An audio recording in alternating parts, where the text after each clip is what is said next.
Hello, YouTubers. In this video, we will discuss the Mink District in Columbia, Tennessee. This post-World War II race riot occurred in the town of Columbia on the night of February 25, 1946. Like other outbreaks of violence in the South, in the immediate post-war era, this incident involved Black military veterans who were unwilling to accept prevailing racial norms upon returning to their hometowns. In 1946, Columbia contained about 5,000 white residents and 3,000 Black. Race relations in the county had often been tense in the prior generation.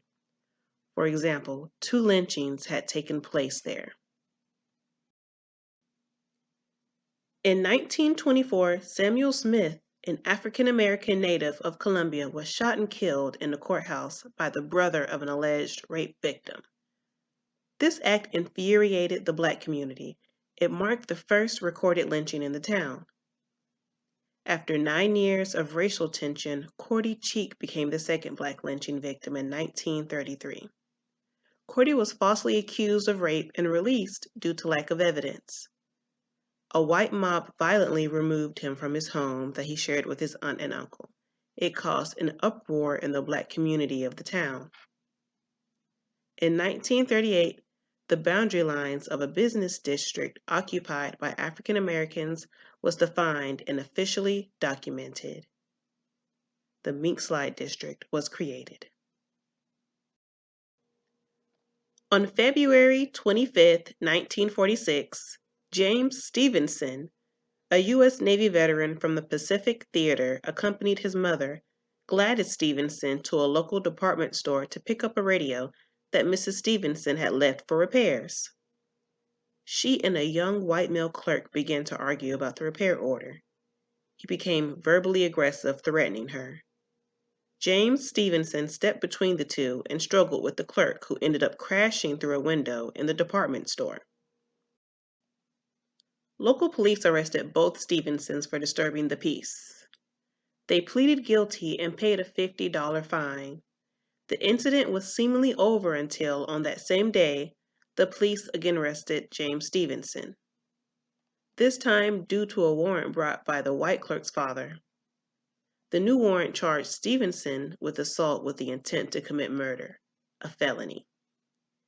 Julius Blair, a local Black businessman, posted bond, however, and Stephenson was able to again return home that evening. On the night of February 25th, a white mob gathered around the Maury Courthouse, a block south along the segregated Black business section known as the Mink Slide. Black citizens and military veterans gathered as well. The Columbia police chief sent 4 patrolmen to the Mink Slide area. Someone shouted for the police officers to stop. When they failed to do so, shots were fired, leaving all 4 wounded. Within hours, State Highway patrolmen and the State Safety Commissioner, Lynn Bomar, arrived in town. Together with some of the town's white citizens, they surrounded the Mink District. During the early morning of February 26th, highway patrolmen first entered the district. The officers fired randomly into buildings, stole cash and goods, searched homes without warrants, and took any guns, rifles, and shotguns they could find.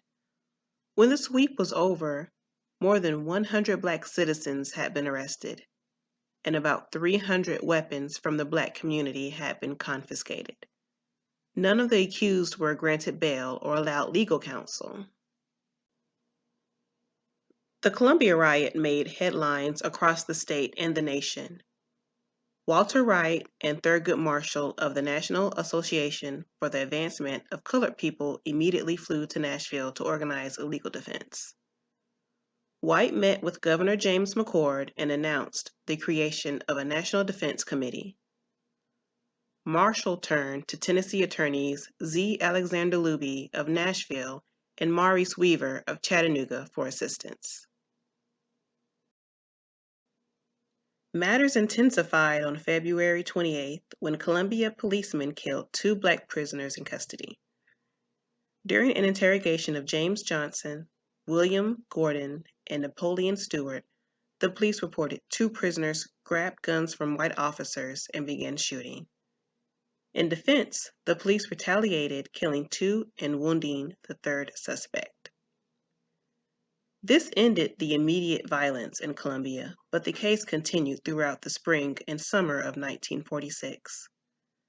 A federal grand jury was convened to investigate the charges of misconduct by the white policemen, but the local all-white jury absolved the officers of any wrongdoing. Eventually, 25 black men were tried in Lawrenceburg for the shootings of the white officers. 2 were found guilty, but were never retried due to lack of evidence. The only valid conviction came in a second trial at Columbia in November. Lloyd Kennedy was found guilty and served time in jail for shooting at a white highway patrolman. By November 1946, the case was over, but racial harassment continued. As Marshall, Luby, and Weaver left Columbia for the final time, a convoy of patrolmen followed. The police stopped the 3 civil rights attorneys twice for imaginary highway violations. The 3rd time, they arrested Marshall for drunk driving, placed him in a patrol car, and sped away.